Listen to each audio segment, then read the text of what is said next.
Hey now, what's going on, guys? My name is Mike Brown, aka ReviewKingMB, and I am continuing my tribute to Wes Craven by reviewing My Soul to Take, which is a 2010 horror film that was written and directed by Mr. Wes Craven. The plot of this movie is we meet this character, Adam, aka Bug, who him along with 6 other kids were all born on the same night. 16 years ago, the same night when the Ripper, this serial killer, was on the loose, but was seemingly caught and killed, except the body was never found. So now, all these years later, when some of these kids start to get killed off, one by one, Adam has to figure out, is it this same person back to kill these kids, or is it somebody else who has this soul that can possess people? Now, what I think of My Soul to Take is I'm very conflicted on how I feel about this movie. It's 50-50. Parts of me like the plot. I like some of the ideas going on here. There's things about this movie that I like, but it's not a great film. It's not even that good of a movie. Like, there's things also that are weird, very weird. It's definitely one of Wes Craven's flawed scripts. I can admit that. First, let's talk about how this movie begins 16 years ago, where you see the Ripper, who is Abel Plankoff, seemingly this normal family man. He has this pregnant wife and a daughter, and like, what's there to go wrong until he finds out that he's possessed? He's not even aware until this night that he's the Ripper and that this soul is possessing his body, killing people. And on that night, he loses control and just goes on a killing spree until the cops get at him. And it looks like he would have died, but then, like I said, 16 years later is where we meet Adam, aka Bug, played by Max Riot. And Adam is a very weird kid. There's no other way to say it. He's just weird.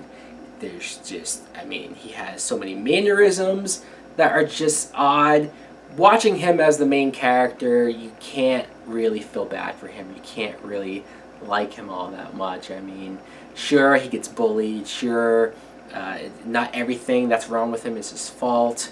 He gets a lot of, like, flashes and almost premonitions of his friends being murdered as they happen, but then he'll wake up, or he'll be in a place he doesn't know how he got there. All signs seem to point to Adam being this new killer, especially when you find out about his backstory. But some of the other kids, you have Alex Dunkelman, who is Adam's best friend, and he's weird too. You could tell that they complement each other. They both feel bad for each other, so they have each other's back. Even though they're both weird, there is something kind of to like about their friendship, or the loyalty, I guess. There's this girl, Penelope, who's a very religious Christian girl, and speaking of weird, she has her weird moments. She's spouting off all of these prayers and God talk and stuff, and a lot of the kids look at her like she's weird. But I liked her for some reason. She was obviously the most pure out of the group, and you could tell she had something for Adam. So when you start seeing some of these kids get killed off, some of them, if not just like 1 or 2 of them, I said, why did we have to kill that one? Like, why did every single one of these kids have to die? Like, why couldn't we have kept like 3 alive or something? There's a whole lot of death among these kids. This girl Brittany, who is kind of like the hot chick sort of the school. I mean, Adam has a thing for her. You have the douchebag kid Brendan, of course. You have this girl Leah, who is the bitch. She's the kind of the popular girl, but she's the bitch. She treats Adam like shit, just the stuff she says about him to him. And then you find out it's his sister. His own sister is treating him like shit. Like, there's one scene where she just legit beats the fuck out of him. She punches him in the face, knees him in the face, just like kicks the shit out of him. And you go like, wow, fuck you.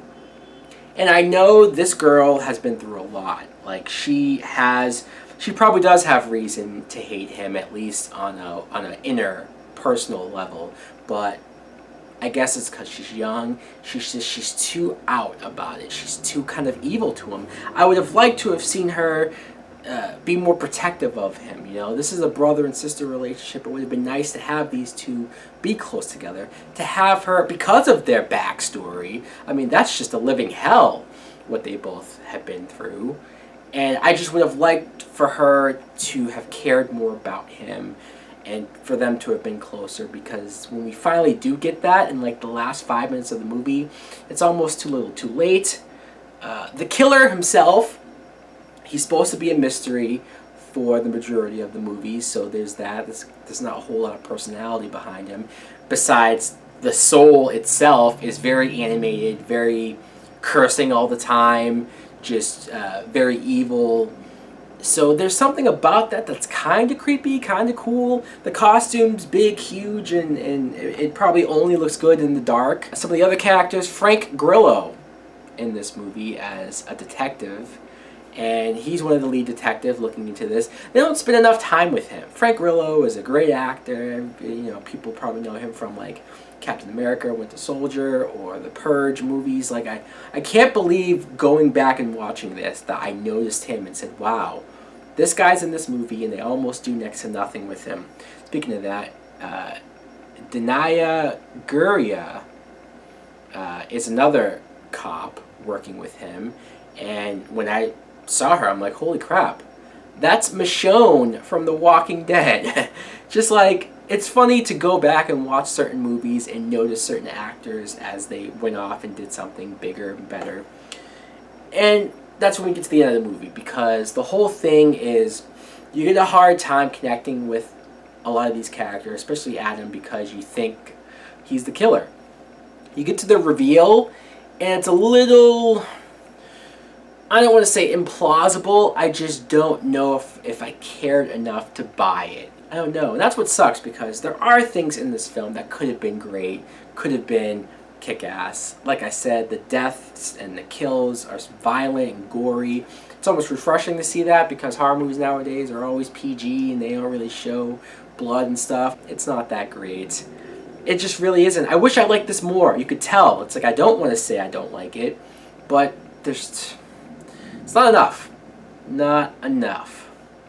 Anyways, guys, let me know in the comments below, what do you think of My Soul to Take? Do you like it more than I do? Thanks for watching. Like, comment, subscribe. Later.